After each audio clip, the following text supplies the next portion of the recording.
Well, to start out with the history of the CFA, Society of Thailand, sometimes you have to go back a little bit further, maybe 10 years or 15 years before that, when the Thai capital market has the Security Analyst Association. During that time, the SAA was the person who was in charge in promoting some of the CFA activity and the Analyst Association activity. I think it goes back to Dr. Maroi, the former president of the Stock Exchange of Thailand, Ajahn Burin, who was the president of the Security Analysis Association, and also many of the people involved in the early days. For example, Kun Sopawadi at the Stock Exchange of Thailand, and even Kun Kitirat, who was the president of the Stock Exchange of Thailand. These people were the people who helped the CFA Society of Thailand got started. I think for me, myself, it was in the year of 2001 or 2002. During that time is when we all get together with a couple of our former founder. I think if I'm not mistaken, there's about 35 or 40 when we call up these founding members to start out.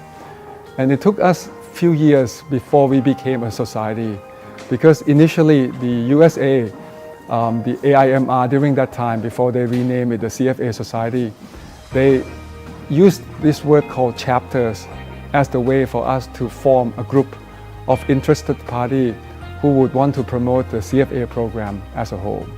And you have to mention many of the former Secretary General of the SEC as well, whether it's Kun Thirachai, Dr. Prasan. All these people were involved in promoting the professions of analyst, asset management, and that's how we all, as myself as a founding president of the society and the chapter as well, we all get together and we recognize that it's time for us during those times to start the whole chapter movement. CFA Society of Thailand was founded in late 2002 when about 35 of us come together and we form what we call a chapter society since then. And at the time, membership is about less than 100, and it grew and average about 50 members per year, but it linked around for about 200 to 300 members by 4-5 year time. So see, that's how we were founded.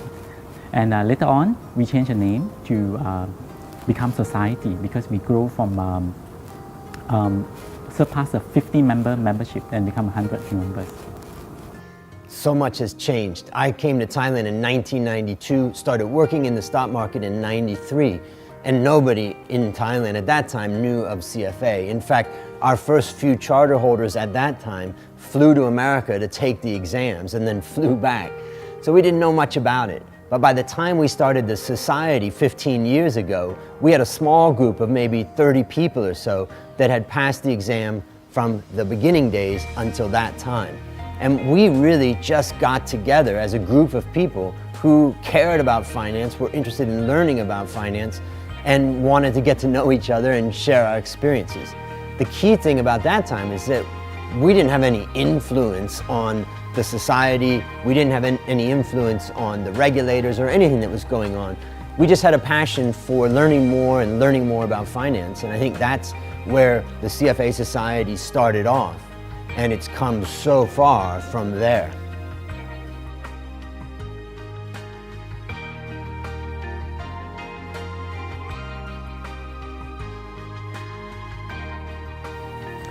At first, when we started out as a chapter, the primary mission was to help members and to help candidates. Initially, we were only few hundreds of those who passed level 3 and became charter. And we found out that we had about 400 candidates each year of level 1, 2, and 3, but the passing rate was not that well. So we organized study groups, we organized members' activities, and we actually promote the Word CFA program to the whole Thai capital market, to both the university level and to those working in the industry. So initially it was very much members focused. As time goes by, when the society was formed, we start looking at the market, the capital market in general. So we took on various initiatives that the CFA program has, whether it was ethics, whether it was corporate governance. And we found a promoter within the Stock Exchange of Thailand in the early days, that they recognize that this is important and they would like us to promote, for example, the corporate governance.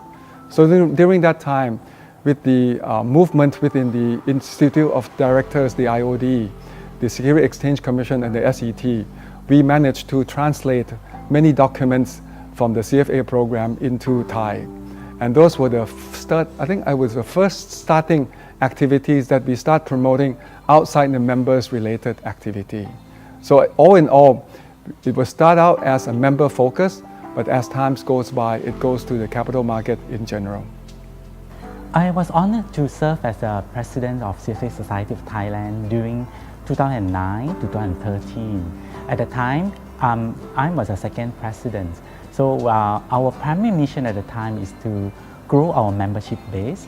And one way of doing that is that we need to enlarge our candidacy base so that to groom our future financial professions. And the way of looking at that is that we need to enlarge our membership. By doing so, first of all, we try to do more engagement with the candidacy level. One way of doing that, we promote various candidacy programs like CFA study group. Secondly, we do outreach to the university. We conduct or we come out with the CFA Research Challenge program. And thirdly, we do engage with the university liaison as well. We have CFA program partners university. Having one of them is the Neew Business School as the first one, Sasin Business School as second, and thirdly, right now we have Chulalongkorn Business School as our so-called university program partner. So the mission of CFA Society is that once we all pass our exams, we move from interacting with the institute mainly to interacting with the society. And as I've been involved with the society and seen societies all around the world, what I can say is the most important thing about the society from my perspective is the networking.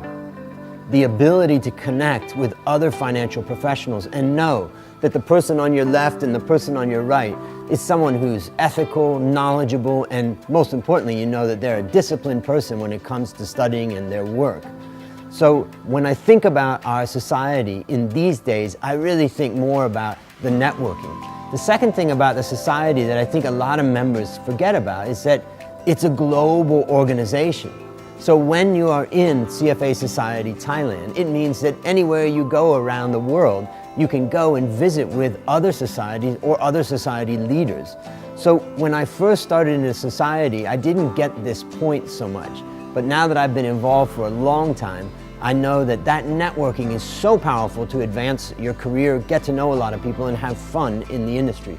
Now, besides the networking aspect of the society, we also want to influence the industry and get involved in the industry and try to bring good things to the financial industry in Thailand. And so we have been doing a lot more in that case compared to in the old days when we only had a small group of people. Now with a society of more than 400 members, we can have an influence. In fact, nowadays, our regulators, our stock exchange, these organizations engage us much more than in the past.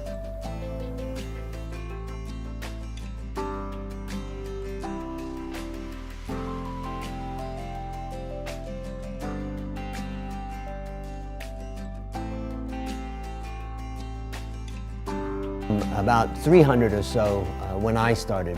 And the thing is that, as I always say to members, the CFA Society Thailand is never going to be a huge organization. In fact, it will always be small, and occasionally we have some great years of good growth. But the most important thing that I've seen over the last 4 years is a real engagement by volunteers, particularly the board of directors.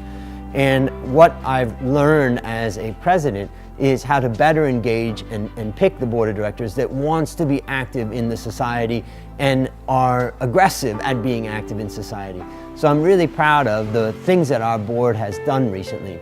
Some of the big accomplishments that we've made, for instance, one that we've really done very well on, one of our board members focused a lot on expanding the University Research Challenge. And we went from having maybe 4 or 5 universities participating when I started as president to now having about 24 universities participating. That's a major increase and a major opportunity for young people to, number one, engage with CFA, and number two, for them to learn about finance. And I think for number three, most importantly, is to understand that we can be ethical in our behavior in the stock market. One of the other more recent developments that we've got is that we're partnering with other organizations, whether that's the Securities and Exchange Commission of Thailand, the Institute of Directors, or recently the Coalition Against Corruption. And we've been working on a way to allow CFA charter holders to take their ethics and their high ethical standard and bring that to the Coalition Against Corruption, which is a private sector initiative trying to get companies to certify themselves that they are against corruption and they have policies in their company to fight corruption. This fits perfectly with some of the ethics that we have within the CFA society and within members. So this is another major development that we've had over the years.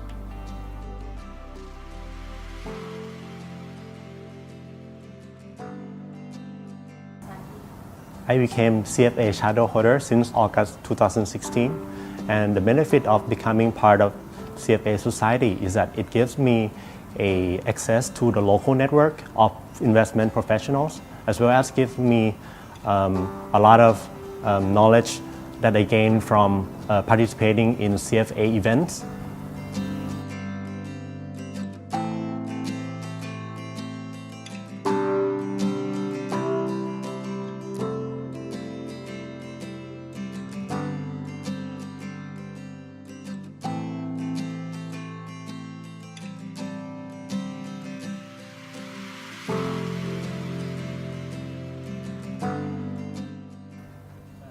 "15 years ago, when CFA Society Thailand was born, I also started my CFA program. Back then, very few people knew about CFA program. I was lucky that I was doing my internship and my supervisor was studying for the exam, so I get to know about it.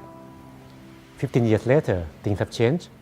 Now, a lot of people know how CFA can help them make progress in the financial career and how it helps raise the ethical standards for this finance profession. As for the society, we have made a huge progress, especially among students and young generation. We organize career workshop and career talks to provide guidance to financial career. We make available access scholarship for those who need assistance. We also provide mock exams for those who want to try at very affordable price. And we organize CFA Research Challenge. Who would have thought that one day a team from Thailand will become a world champion in doing equity research? Having said that, there are a few other areas that we have done a lot, but we need to do a lot more. We want to be the society for employers. Now, you may notice that many employers, banks, asset management companies, they state that when they are hiring, they want someone with CFA credential. And when they already got their employees who are charter holders, they publish in their website and in their presentation the names of the employees with CFA charters. That says a lot how CFA is important as a financial credential. We want to be society for regulators. So far, we've been working closely with the SEC, and this year we co-organized the Thailand Investment Conference to promote the concept of putting investors first. And I want this society to be your society, so just join us.